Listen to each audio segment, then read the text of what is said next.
They see my disability, I see my ability. They call me disabled, I call myself differently abled. There are some incidents that happen in your life. Those incidents break you, deform you, but they mold you into the best version of you. And the same thing happened to me. I was 18 years old when I got married. My father wanted me to get married. And all I said was, if that makes you happy, I'll say yes. And of course, it was never a happy marriage. Just about after 2 years of getting married, I met a car accident. Somehow my husband fell asleep and the car fell in the ditch. He managed to jump out, saved himself. I'm happy for him. But I stayed inside the car and I sustained a lot of injuries. The list is a bit long, don't get scared. The wrist was fractured. Shoulder bone and collarbone were fractured. My whole rib cage got fractured. And because of the rib cage injury, lungs and liver were badly injured. I couldn't breathe.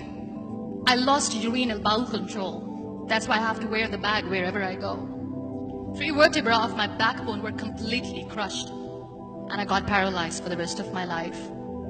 I finally ended up in a hospital where I stayed for 2.5 months. I underwent multiple surgeries. One day, doctor came to me and he said, well, I heard that you wanted to be an artist, but you ended up being a housewife. I have a bad news for you. You won't be able to paint again because your wrist and your arm are so deformed, you won't be able to hold a pen again. Next day, doctor came to me and said, your spine injury is so bad, you won't be able to walk again.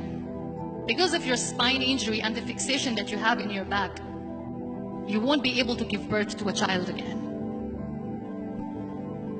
That day, I was devastated. I asked my mother, why me? And that is where I started to question my existence. Why am I even alive? And that is where I realized that the words have the power to heal the soul. My mother said to me, this too shall pass. God has a greater plan for you. I don't know what it is, but He surely has. And in all that distress and grief, somehow or the other, those words were so magical that they kept me going. One day I asked my brothers, I know I have a deformed hand, but I'm tired of looking at these white walls in the hospital and wearing these white scrubs. I'm getting tired of this. I want to add more colors to my life. I want to do something. Bring me some colors, bring me some small canvas. I want to paint. So the very first painting I made was on my deathbed, where I painted for the very first time. It was not just an art piece or just my passion. It was my therapy. And then I was discharged and I went back home. And I went back home and I realized that I have developed a lot of pressure ulcers on my back and on my hip bone. I was unable to sit. There were a lot of infections in my body, a lot of allergies. So doctors wanted me to lie down on the bed straight for not 6 months, for not 1 year, for 2 years. I was bedridden, confined in that one room, looking outside the window, listening to the birds chirping, and thinking maybe there will be a time when we'll be going out with the family and enjoying the nature. That was the time where I realized how lucky people are. That is the time where I realized that the day I'm going to sit, I'm going to share this pain with everyone to make them realize how blessed they are, and they don't even consider them lucky. That day I decided that I'm going to fight my fears. We all have fears. Fear of unknown, fear of losing people, fear of losing health, money. We want to excel in career, we want to become famous, we want to get money. We are scared all the time. So I wrote down one by one all those fears. And I decided that I'm going to overcome these fears one at a time. You know what was my biggest fear? Divorce.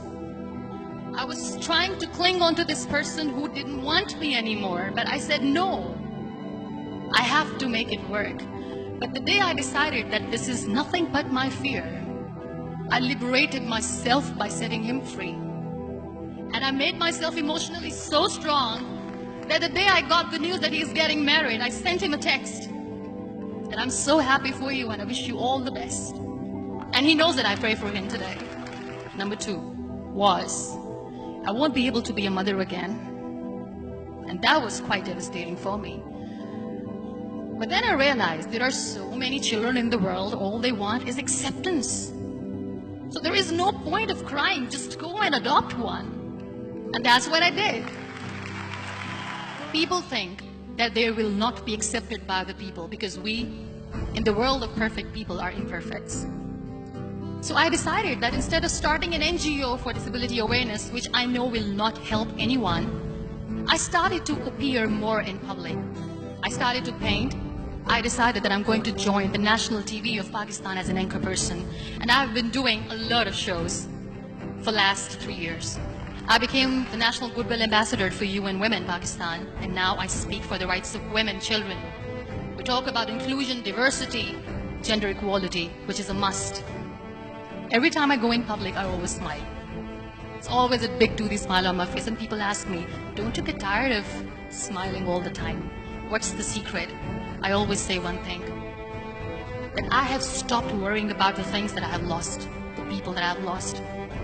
Things and people who were meant to be with me are with me. And sometimes, somebody's absence makes you a better person. Cherish their absence. It's always a blessing in disguise. Live your life fully. Accept yourself the way you are. Be kind to yourself. Be kind to yourself. I'll repeat, be kind to yourself, and only then you can be kind to others. Love yourself and spread that love. Life will be hard. There will be turmoils, there will be trials, but that will only make you stronger. So when you accept yourself the way you are, the world recognizes you. It all starts from within.